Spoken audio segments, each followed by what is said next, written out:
as they know I'm going to get far away from them, they said I used to do in the past. Yeah, there's a reason. I'm going to leave a thumbnail up of a comment someone made, and he said it takes a certain amount of days for them to kind of get the program going again. So he said that he's run from them, takes a certain amount of days, then they come back. Because what I think happens is they don't always want to send the same people, because if you keep seeing the same people over and over again, then you can identify those people. You can take their pictures, identify those people. What I think they do is they find different people to stalk and harass you. So it's multiple people monitoring you. This is the United States of America. We don't need this. The other big deal I want to make about that is that they wanted to say, because I'm a Democrat, and I've been a Democrat since I was 18. I turned 18 December 1991.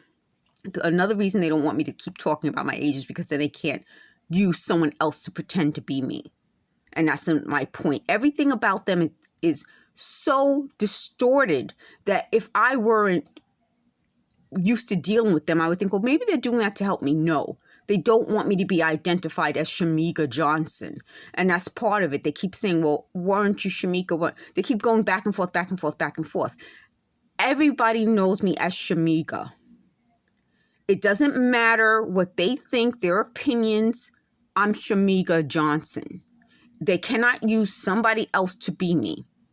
Part of what they were talking about, and it was another scare that they wanted to do, is that if biometrics picks me up as me, then I will never be able to hide from them. I don't want to hide from them. I want to always be able to document them. And I want them to see me coming from a distance so they know. I will always document them. I'll always expose them.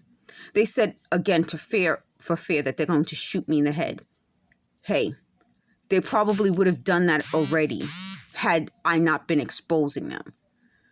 The biggest thing about the amount of time, because you notice how when they're making the noise and sounds and they're talking in the background, they said they want to keep shifting the conversation, which is another way of them trying to pretend that I have a mental illness where I can't focus.